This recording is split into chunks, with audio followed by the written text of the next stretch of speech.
Pag-usapan po natin ang kaharian ng Diyos. Kaharian ng Diyos. Ang kaharian ba ng Diyos ay nasa langit o nandito sa lupa? Pag-usapan nga natin yun. Ang kaharian ba ng Diyos ay nasa langit o nandito sa lupa? Mababaw lang na tanong po yan, kapatid ko eh. Kung alam mo ang tinuturo ko po, kung alam mo ang salita ng Diyos. Kasi, kung hindi mo alam ang Kingdom of God, kapatid, wala kang alam sa salita ng Diyos. Ganun lang yon. Kahit na pastor pa tayo, kahit na pastor ka pa. Kung wala tayong alam sa kaharian ng Diyos, wala ka talagang alam. Bakit, Brother James? Kasi tingnan nyo namatay ang Panginoon Jesucristo, di ba? Bilang Panginoon sarili nating tagapagligtas, di ba? Naging tagapagligtas siya, tama? Gaano kadami ang mensahe sa banal na aklat na napapatungkol sa kaligtasan? Sige nga, pag-usapan nga natin yun. Sa loob ba ng plano ng Diyos Ama, Diyos Anak, Diyos Espiritu sa banal na aklat ay nababatay lamang sa kaligtasan ng tao? Na kung saan, kahit na nagkakasala ka na, okay lang yun. Kasi nga, merong 1 John 1:9. Yan ang palaging tinuturo ng pastor natin, di ba? Pag nagkakasala tayo. Pag nagkasala, kapatid, wala kang problemahin dyan. Naligtas ka na eh. Nanampalataya ka na sa Panginoong Jesucristo. Ligtas ka na eh. Ang kailangan mo lang yan, 1 John 1:9. I-connect natin yan sa kaharian ng Diyos. Ang kaharian ng Diyos nasa sa atin. Sino nagturo niyan? Di ang Panginoong Jesucristo. Di ba?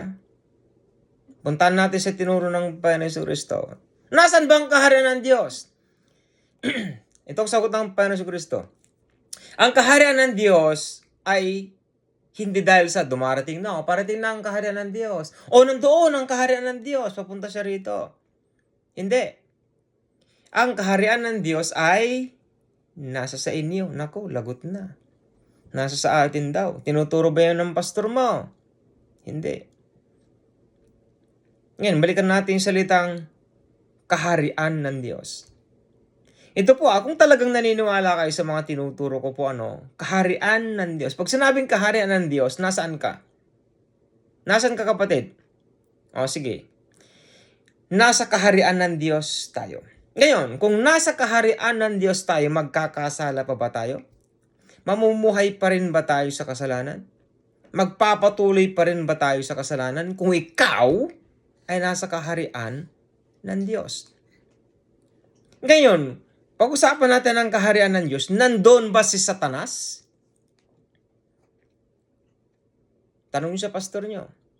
Pastor, nasa kaharian po tayo ng Diyos, tama po? Nandoon po ba si Satanas? Hindi ko alam yung sasagot ng pastor niyo, kapatid, pero itong sasabihin ko sa inyo, wala.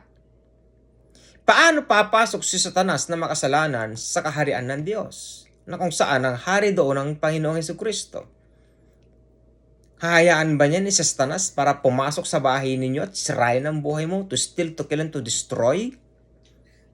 Hindi. So, ano ba ang kaharian ng Diyos?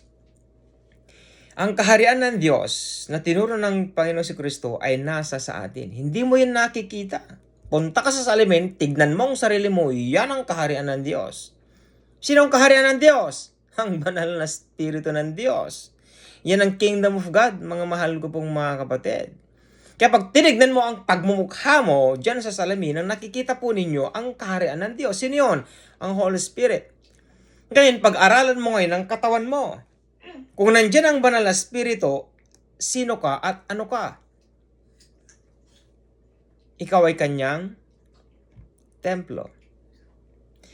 Now, kung ikaw ang kanyang templo, at ang katawan mo ay nandyan ang kaharian ng Diyos, hahayaan ba niya na magpatuloy ka sa pagkakasala? Nandyan ang Holy Spirit tapos nakikiapit ka sa kapitbahay mo? Nag-e-enjoy ka? Tapos gagamitin mo ang 1 John 1:9? Kaya nga sinabi ng Apostol Pablo sa Hebrew chapter 6, huwag mong lapastanganin ng Diyos. Kasi kung nagkakasala ka, pinapababa mo ulit ang Panginoon Jesucristo at pinapako mo ulit ang Panginoon Jesucristo sa cross na sariwa.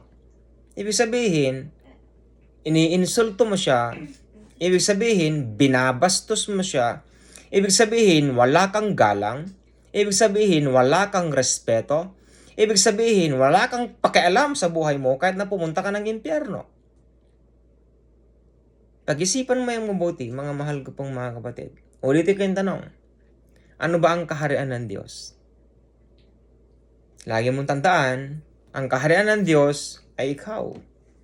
At ikaw ay ang kanyang templo. Sisirain mo, masisira ba yan? Masisira ba ang templo na yan? Oo, sa paanong paraan? Pagkakasala. Para maiwasan po natin ang pagkakasala, mga mahal ko pong mga kapatid, nandyan ang banal na Espiritu sa buhay mo. Pag-aralan mo siya, the more ka na natututo sa banal na Espiritu, the more mo na maiiwasan ang pagkakasala. Bakit? Kasi, hindi kalooban ng Diyos na ikaw ay magkasala. Hindi loloobin ng banal na Espiritu na wasakin mo ang templo na yan. Kasi sa Kanya yan. I am crucified with Christ, nevertheless I live. Napako na ako kasama ng Panginoon si Kristo at hindi na ako namumuhay sa sarili ko, sabi niya, di ba?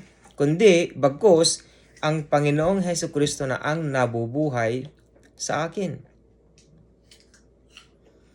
Kaya hindi na dapat tayo mamumuhay sa kasalanan. Mga mahal ko pong mga kapatid. Hindi plano ng Diyos na tanggapin natin ang Panginoon si Kristo na tinuturo ng mga pastor natin bilang Panginoon at sariling tagapagligtas na nagkakasala pa rin tayo. Mag-evaluate po kayo, mga mahal ko pong mga kapatid. Kailan ka uling nagkasala? Ito pa. Bakit hindi ko matanggal ang pag-uugali kong ganito? Bakit?